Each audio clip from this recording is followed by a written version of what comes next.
Seguimos en la hora literaria y hoy me acompaña la doctora Lolita Anillar de Castro, autora de varios libros, entre ellos Criminología de la Liberación. ¿Qué es la criminología de la liberación? Bueno, mira, el título obedece a una época concreta de historia latinoamericana, que es la época de los años 60-70, con el nacimiento de una de las criminologías que fue la criminología radical, que era una criminología ortodoxamente marxista, y que hablaba de que la ley y el sistema de justicia penal era un instrumento en manos de las clases dominantes. Eso se produce con un interés de poner al poder y a los intereses que están presentes en toda sociedad en el, digamos, sobre la mesa o en la silla de los acusados, de alguna manera. Y tiene que ver con la criminología interaccionista, que te demuestra que la sociedad construye, bien políticamente, bien por el mismo proceso que significa aprender a conocer, entender las cosas, aprender las realidades según cómo tú las vayas filtrando y otros se las vayan demostrando. Hay una cosa muy dinámica en ese movimiento en la sociedad. Se construye lo que es el bien y lo que es el mal, y no necesariamente es cierto que hay una cosa que siempre es bien y que siempre es mal. Si siempre la muerte de un individuo es mala, entonces no habría pena de muerte. Si siempre, de hecho, en la Edad Media, cuando se establecía la pena de muerte y la gente bailaba en las calles la muerte de los culpables, ¿verdad? Los llamados boya en italiano, los verdugos, se tenían que poner capuchas porque a pesar de que lo bailaban a la hora de la ejecución, en la calle no los querían saludar y los hijos de ellos no querían estudiar o sentarse al lado ni jugar con los muchachitos de la ciudadanía, porque también lo veían como de alguna manera alguien que era capaz de quitarle la vida a otro.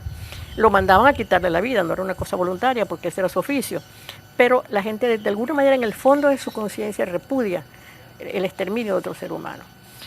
Porque ese es un bien que es generalizable, es un bien que todos tenemos, allí no hay discusión posible, nadie quiere que lo maten, nadie quiere, la vida es el bien fundamental. Claro. Y hay enorme cantidad de discusiones filosóficas que vienen desde tú eres filósofo desde la Escuela de Frankfurt, sí, y que tratan de demostrar qué es lo que debería ser realmente criminalizable. No es que haya un delito natural, sino que qué es lo que tú debes criminalizar realmente, qué es lo que tú debes penar realmente. Aquello que viola las necesidades reales fundamentales del individuo. ¿Qué es una necesidad real fundamental? La capacidad de sobrevivencia, la integridad física, el movimiento, es decir, la libertad, el crecimiento, que tiene que ver con el crecimiento físico y también espiritual en condiciones adecuadas. ¿La propiedad está ahí, entre esas cosas? El derecho a una cierta cantidad de propiedad, ¿verdad? Y todo eso dentro de la capacidad general de la sociedad, de los recursos disponibles, ¿verdad? Y que esto sirve para la emancipación de todas las clases. Por eso se habla de intereses difusos, es decir, que todas las clases van a estar protegidas, no solamente una sola clase, porque en la época de la criminología radical era solamente la clase proletaria, pero la otra no tenía derechos, no tenía derechos humanos. Y eso era también muy grave, es decir, tiene que ser un interés que sea común a todos los seres humanos. ¿Cómo postula la criminología de la liberación que debe ser el castigo? ¿Está a favor de un régimen penitenciario o eso también lo somete a crítica? La cárcel está en cuestión. Nadie cree que la cárcel sirve para nada y todo el mundo lo sabe. Eso no es ninguna novedad.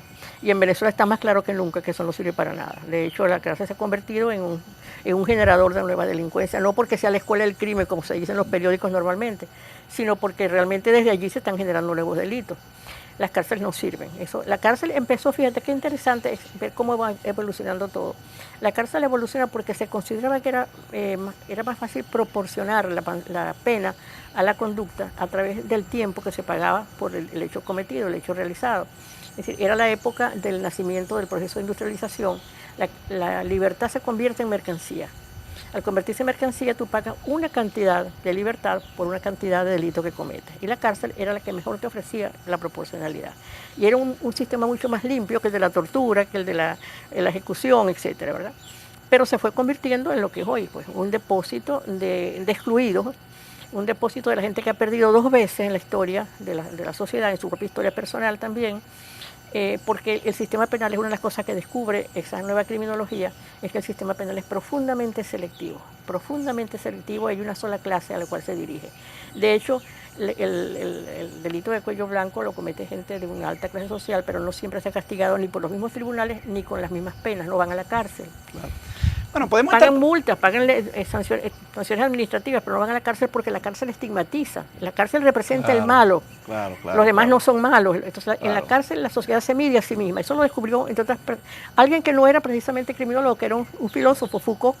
Claro, y el preso cuando sale y se intenta reinsertar en la sociedad lleva el estigma de que si estuvo un tiempo en la penitenciaría nadie le va a querer dar trabajo, ese tipo de cosas. Porque también falla, el Estado falla en eso, porque también hay sistemas que te permiten salvar a algunas personas, porque la cárcel debería ser una segunda oportunidad, pero no es una segunda oportunidad. Bueno, estamos de acuerdo en que el estado penitenciario en Venezuela es terrible, y no solamente en Venezuela, sino que en muchos países del mundo. Pero queda la pregunta, ¿qué hacer con una persona que ha violado el orden social? ¿Qué hacer con el asesino? ¿Qué hacer con el violador? Bueno, si no tenemos la cárcel, ¿dónde los metemos o qué hacemos con ellos? Por eso se dice que la cárcel provisionalmente debe ser mantenida en principio, como un sistema de reeducación para la paz, no reeducación para el sistema, sino para la paz.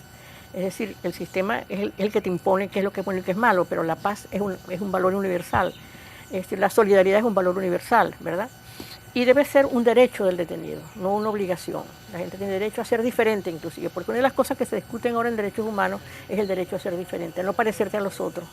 Tú puedes no estar de acuerdo con los que te están gobernando. Yo creo que Venezuela es un ejemplo claro, la mitad del país no está de acuerdo con quien lo está gobernando. Entonces, ahí hay un derecho a ser diferente, ¿verdad? Y ese derecho tiene que ser respetado también.